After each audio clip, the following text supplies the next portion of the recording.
In the Philippines, it's called a bucket. Bucket is outside work for regular journalists, normally to work with foreign media. Right. So you're part of his bucket. In Filipino, it's called tabo. Tabo, di ba? So, you've just come back from New York Yes. and you had some interesting things to tell the people there about, Yes. about the way that the ICC is being used. Yes. Um, what do you mean by how is it being used politically to Well, destabilize? in the first place, the Philippines, when it became a party to the Rome Statute, never intended the ICC to be a court of first instance. It adhered to the principle of complementarity, which means that the ICC should only exercise jurisdiction where domestic courts are unable or unwilling to do so. Already, the opposition have filed 2 communications with also the prosecutors complaining that there is crime against humanity being perpetrated by President Duterte in connection with the ongoing war on drugs. No? But to date, there hasn't been a single murder complaint filed against the president. No? Instead, they went to the ICC really for political mileage and to embarrass the president. So I had to emphasize that the ICC cannot exercise jurisdiction because the basis of our consent is complementarity. Unless they can show that Philippine courts are unable or unwilling to exercise jurisdiction, then the ICC should not exercise jurisdiction. Otherwise, we might follow the path of other countries that have opted to back out of their membership from the ICC. Already Burundi has done it. South Africa is in the process of getting parliamentary authorization to withdraw from the ICC. And the Philippines withdraws. The Philippines already is one of the handful of countries from Asia that is a member of the ICC. It will also mark an avalanche of countries leaving the ICC because the reality is the Philippines has been at the forefront in the campaign for universal ratification of the International Criminal Court. I really need to shut the door. Sorry, because the noise. Is that okay? It's okay, but Yeah. sure. But we need to do this fast because we have to go to the Yeah, palace because it's their party. Yes, I know. You're not invited because you know this Malacanang press corps, they're very territorial. Yeah. They hate the foreign media. Yeah. Do you know that? They hate the Manila Overseas Press Club, right? Yeah. There's a Manila Overseas Press. Yes, there is. Yeah. And they never want to mingle with the Uh, NLPC. I'm not a member of the Overseas Yeah. Press Club. Do you feel that, I mean, there's a lot of foreign meddling. Is there any foreign meddling in your country? They make no pretensions about it. No? Of course, the European Union, by insisting that there's extrajudicial killings in the Philippines in connection with the drug war, has been intervening in a purely domestic matter. It's a peace and order issue, the drug problem in the Philippines, and we should be left to exercise full sovereign powers in dealing with this law and order problem. No? So in that sense, we view that as unnecessary intervention in the domestic affairs of a country. As I said, if there are human rights complaints, then people should file cases. As of now, I know only 3 cases are pending. So where are the numbers that they're talking about? And they're saying it's as high as 10,000. But unless they file cases, we wouldn't know. And the state would not have an obligation to investigate until they come forward.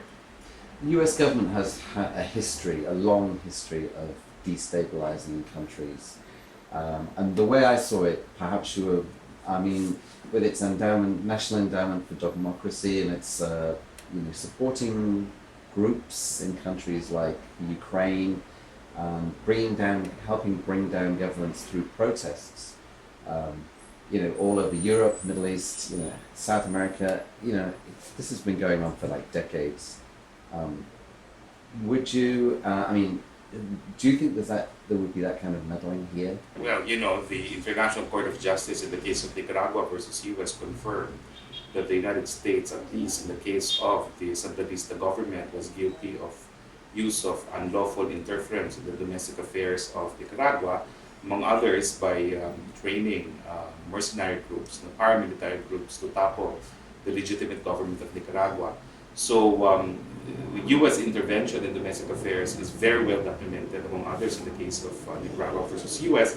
However, with the recent friendship between President Trump and President Duterte, we're hoping it would not get to the same extent as what happened in the case of Nicaragua and other countries. No? I genuinely feel that the personal ties between the two presidents will result in closer diplomatic relations with the United States. Well, in the recent visit of President Trump here in the Philippines, it was apparent that one thing they had in common was the dislike for Obama.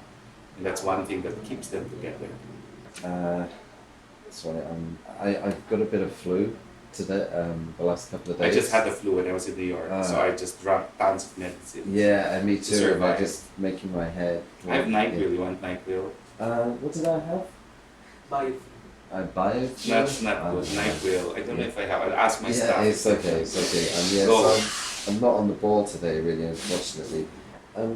China's putting up like billions of dollars into the Philippines in development. With like last year's agreements that were signed and the recent ones, how is that money going to filter down and like to help the Filipino people? Well, basically the build program of the government, and the Chinese will participate in the building of infrastructure, particularly in railway and highways. No, will be down to more jobs for Filipinos. No, that's how we view it as a means of addressing poverty in the Philippines. No? Duterte, in the same way, similarly to Trump, has like a habit of being misquoted, perhaps, or misinterpreted by the media. But how can that must make things very difficult for you? I haven't had problems since I assumed office, and it's already 6 weeks. How time flies! It's been 6 weeks. I really have not had problems with that. No? The last misinterpretation I think that the president complained about was his declaration of revolutionary government, because he says he might resort to a revolutionary government if the Philippine government is already the Tagalog word is naghihingalo, gasping for life, as a result of the acts of destabilizers. And his complaint was the qualifier that he will resort to it only if the Philippine government is already gasping for life. The gasping for life was omitted, and they only stated that he wanted a revolutionary government, ignoring the qualification. But since I've been in office, there's not been any complaint for any misquotation or any fake news. I'm the victim of fake news, not the president. You are the victim. I'm the victim, but I don't matter because I'm only the spokesman. Because I about must have been about a year ago. Well, early on there was a British reporter stood up and kind of gave Duterte like a hard time about his drug war, and then Duterte said, "Well, what about the U.S. and Iraq?" I mean, the estimates up to like 1 million people have been killed in Iraq since the invasion in 2003, but a lot of the foreign media, I mean, he made a very, very good point, but all the foreign media, they kind of missed out the points that the president made. Of course, because he's a very colorful politician in the Philippines. He's been in power for 40 years. And we know how to understand the president. We take him seriously, not literally. And foreigners find it difficult to actually understand him because they always take him literally, like all other presidents worldwide. But the domestic audience has learned to distinguish between Rodrigo Duterte, the politician with colorful language, and the real message behind the colorful language. So there's always a message there, but don't take him literally, which foreigners find difficult to understand. Is the president worried about his international image at all? Well, he says that he is accountable only to the Filipino people. But of course, he would like to repair and have a better image abroad if it's possible. But not to the extent that he will sacrifice the mandate that the people give to him. He has quite a sense of humor. Does he not worry that sometimes his jokes, like his jet skiing to disputed territories, they get taken the wrong way? I mean, because I think personally, I think some of them are quite funny, but You know. Well, I find them many of them funny as well. But it's an Asian quality that sometimes we even resort to jokes, even if we're very serious. Because what else do you do when you can't change life? You just have to find humor in everything. That's a very Filipino thing to do. I've studied abroad, and while we were discussing very difficult topics, the Westerners would be so upset, and I'd be laughing. Because when you're suffering the miseries, and you have two options, to cry about it, to laugh, you don't lose anything by laughing about something that's really sad, because that's how you cope with it.